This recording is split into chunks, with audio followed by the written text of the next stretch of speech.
All right, Sports Inquirer here with Coach Schunzel from Kennesaw State. Marcel. You mentioned you mentioned. Well, we'll get to being the best team in Georgia. That started me off. But from Kennesaw State volleyball, we'll stay with your non-Georgia matches for right now. You got some good wins over Stetson and Florida Gulf Coast Road ASUN victories. Just what did you see from the team in a positive way to come out with those wins? Sure, that's always a tough trip because you're taking a flight. You got a 4-hour drive between. Stetson actually has improved greatly as the year's gone on. So they played way better down there than they did here, to her credit. And then we've never won in Gulf Coast since our staff has been here. So for us to do it with the outright title on the line was pretty neat. You know, it was pretty cool to watch our team prepare and just to be in the right mindset. They do a great job down there. With their home games, with their crowd, and it's a tough place to win. So for us to go down there and play 2 good matches going into the tournament was really neat. And discuss winning the conference tournament, conference regular season outright, and coming into the tournament as the number 1 seed. What consistencies have you seen from the team throughout the regular season to come out with these positive results? I think the biggest difference this year is just our maturity and our overall level of consistency. Not only on the court, just how we're training, how we're taking care of ourselves. Just in general, I think we're a much more consistent group, and that obviously translates then to the court. Certainly, you never know you're going to go 13-1, or that doesn't necessarily mean how many wins and losses you're going to get. But I think our group over this past year has really grown up. Our identity is there, it's formed. We're not really searching anymore. Who are we? What are we going to be? We kind of know what this is, and they've done a great job all year. I was a slippage earlier because we were talking about you being the best team in Georgia, and you've had some big wins. Just talk about you within the state and establishing yourselves as, if not the top team, one of the top teams in a state that has a lot of good volleyball and a lot of teams in general. Sure, and it's, and I'll just go out and say it too. The last 3 years, we've been the highest RPI team in Georgia. So it's now, is that going to be the case every year? No. Coach Black does a great job at Georgia. Michelle does a great job at Tech. Those programs are gonna exist and do very well.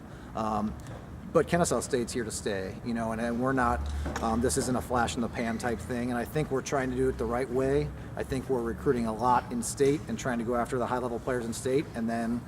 When we can't get the right kids or some of the top kids in state, we'll go outside of state and go to where we need to go to get the right fit for what we're doing and for our program.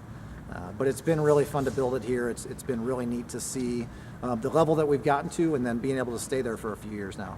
You mentioned your group. You have a very mature group, a lot of seniors, starting with Christy Piedmonte, who was named the Conference Player of the Week for this past weekend's performance. Just talk about her contributions as a setter and running your offense and having that leadership in that position for you. Christy is a phenomenal volleyball player and athlete. What separates her is not necessarily the setting piece of it. She's a very good setter. She creates a lot with choices that she makes, with what she can do setting the volleyball. What separates her is her drive, her competitiveness, her ability to play the whole game and impact the game in so many different ways, from serving to defense to attacking to blocking. She's somebody that really knows how to create on the volleyball court outside of just setting the volleyball, which in that position you don't always get. Defensively, you've had strong performances, and look, statistically, you've been very competitive within the conference, led by another senior, Kat Morton, defending Defensive Player of the Year, in line for that once again. Talk about her and just her contribution to the team and just the general defense that you've seen from the unit this year. Yeah, I think our defense has probably been maybe the most consistent, steady thing we've had all year. The offense tends to go up and down, but defensively, if you're bringing the right kind of intensity, we think we're training them the right way. Our block has certainly been vastly improved this year, and so that's helped Kat. That's helped our other back row players because we're getting more touches at the net off the block. We're getting more balls channeled to diggers. I think defensively, is probably why we ended up with the record that we did. Certainly we had some great offensive matches. Our defense has just been so strong, so consistent all year. And a lot of that just starts with mentality, and Kat has a big part of that. I was looking at the statistics as well. It's like you're not, that's not an insult, but middle of the pack in a lot of statistics as far as kills, digs, services, things you can see in that regard. Yeah. Does that mean that you're having quick rallies, you're very efficient, that you're not piling up statistics that say, hey, you're leading in kills, but you're not getting long rallies to accumulate those type of things? Is that what you're noticing? Sure, I think that is certainly some of it. I think we're getting less rallies, we're terminating a little quicker or finding ways to end points a little quicker. I think some of it is we've won quite a few matches 3-0. So we're getting less opportunities to play volleyball, which is always a good thing in a way. And I think another piece of it is we're very balanced, and we end up finding success in a lot of different ways. Sometimes it's attacking, sometimes we'll put up 14 blocks in a match, sometimes we'll put up 7-8 aces in a match. And then even with the people that are getting the kills, it's not always just Anaya with 15 or Liesel with 10, 12. We're really spreading out. Some matches it's Sydney or Lauren or Maddie Jones or Anaya. And I think we're very, very balanced in the different ways we can score this year, the different people that are scoring. And so I think probably statistically that might hurt us a little bit, but you don't play a game for the stats, you play the game to win it.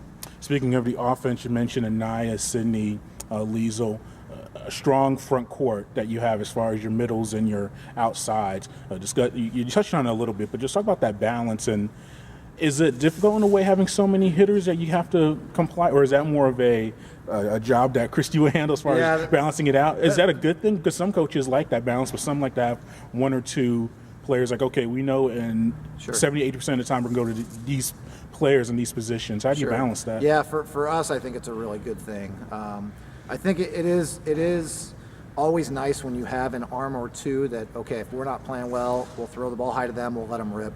And we certainly have those kids, but I think you just get a lot harder to game plan for, a lot harder to defend when you have a lot of options, and then it's on our staff to make sure that Chris and our setter is distributing the ball the right way, and she does a great job of it. And somebody asked me before the year, is Anaya going to break the record in kills this year for a single season? And I said, I hope not.